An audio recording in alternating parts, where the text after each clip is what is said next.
প্রিয় শিক্ষার্থীরা আসসালামু আলাইকুম। ছোটনদের চ্যানেলে তোমাদের সকলকে স্বাগতম। আশা করি সকলেই ভালো আছো।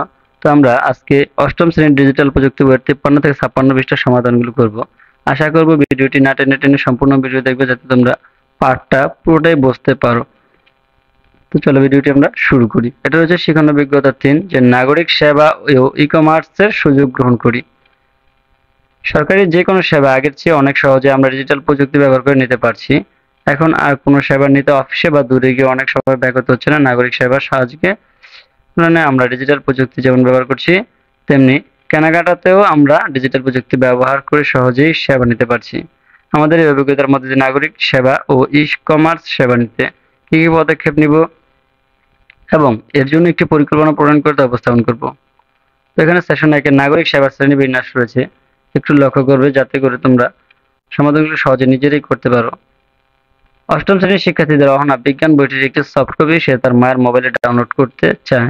সে এনসিটিভির ওয়েবসাইট থেকে খুব সহজেই তা ডাউনলোড করে এখন যে কোনো সময় বিজ্ঞান বিষয়ের পাঠগুলো পড়ে নিতে পারছে। এই যে অহনা একটি সেবা পেল সেটিকে আমরা বলি নাগরিক সেবা।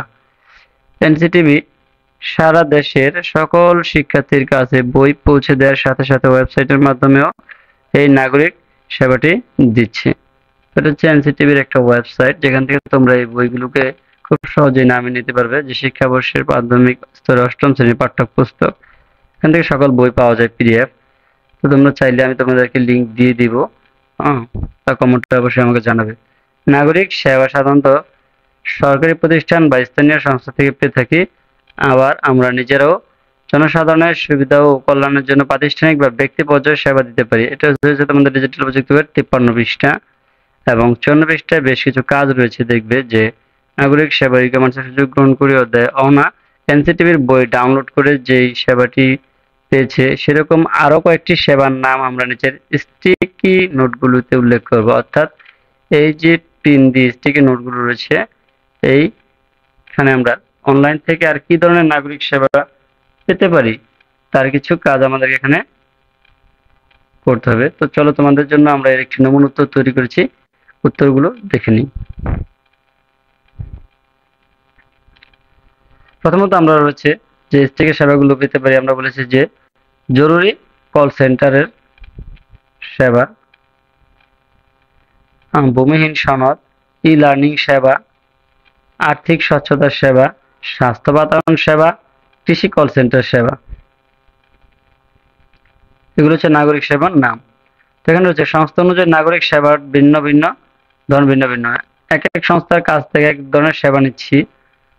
উপরের ছক পর্যালোচনা করলে আমরা নাগরিক সেবা শ্রেণীবিন্যাস করতে পারি, যেমন শিক্ষা সেবা, স্বাস্থ্য সেবা, কৃষি সেবা, আইন এবং বিচার সেবা, সামাজিক সুরক্ষা সেবা, নাগরিক নিরাপত্তা সেবা, ভূমি সেবা ইত্যাদি। তো উপরের ধরনগুলো ছাড়াও কি আরো কোনো সেবা আমরা শনাক্ত করতে পারি? পরে পৃষ্ঠা করে সেগুলো লিখে ফেলি। এটা হচ্ছে 54 পৃষ্ঠা। তো এখানে তোমাদেরকে এই 55 নম্বর পৃষ্ঠায় যে আরো কিছু সেবা আছে, এই সেবাগুলো নাগরিক সেবার ধরন কি কি ধরনের সেবা রয়েছে তার একটি চিত্র রয়েছে এখানে।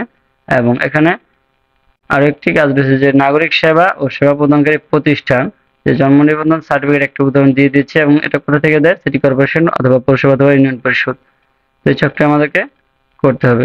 তো সেই ধারাবাহিকতা আমরা এই ছকটি এবং এই ছকটির একটি নমুনা উত্তর তৈরি করেছি, তোমরা এটা দেখে নাও। পৃষ্ঠা নম্বর 55।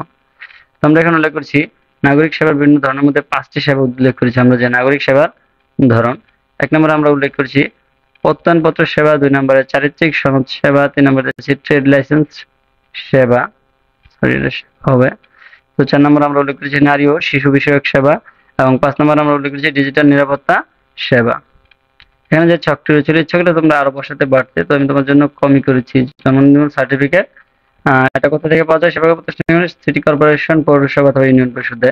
আমরা এখন বলছি নাগরিকত্ব সার্টিফিকেট, এটা পৌরসভা, ইউনিয়ন এবং সিটি কর্পোরেশন দিয়ে থাকে। নিরাপত্তা বিষয়ক সেবা এটা কি দাদা? স্থানীয় থানা বা আদালত দিয়ে থাকে। তো ওয়ারিশ সনদ আমরা ইউনিয়ন পরিষদ বা সিটি কর্পোরেশন বা পৌরসভা, আমরা এখানে উল্লেখ করছি ইউনিয়ন পরিষদ থেকে পেয়ে থাকি।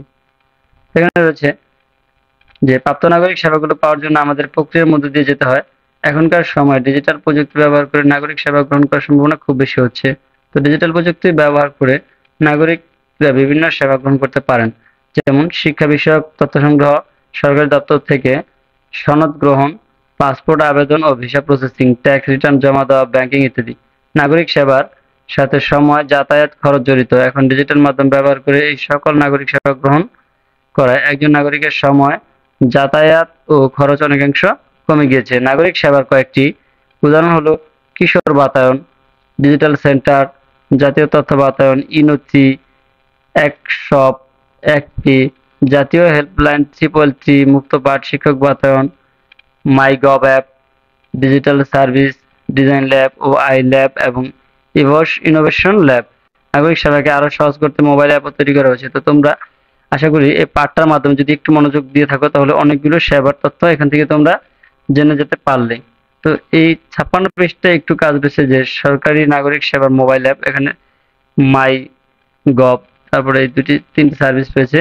তো ই কমার্সের শ্রেণীবিন্যাস একটু তোমরা পড়বে, একটু পড়ার পরে দেখবে যে ই কমার্সের শ্রেণীবিন্যাসের ক্ষেত্রে বর্তমানে আমরা অনলাইন মার্কেটিং করে থাকি, কেনাবেচা করে থাকি। তো এখানে ই কমার্সের মাধ্যমে কেনাকাটার অভিজ্ঞতা থাকলে এবার সেগুলো কয়েকটি উদাহরণ দিই। পণ্যর নাম এখানে রয়েছে, তো এখানেও পণ্যের ধরন রয়েছে। তো এর একটা সমাধান আমরা নমুনা উত্তর করেছি, এটা হচ্ছে 56 পৃষ্ঠা।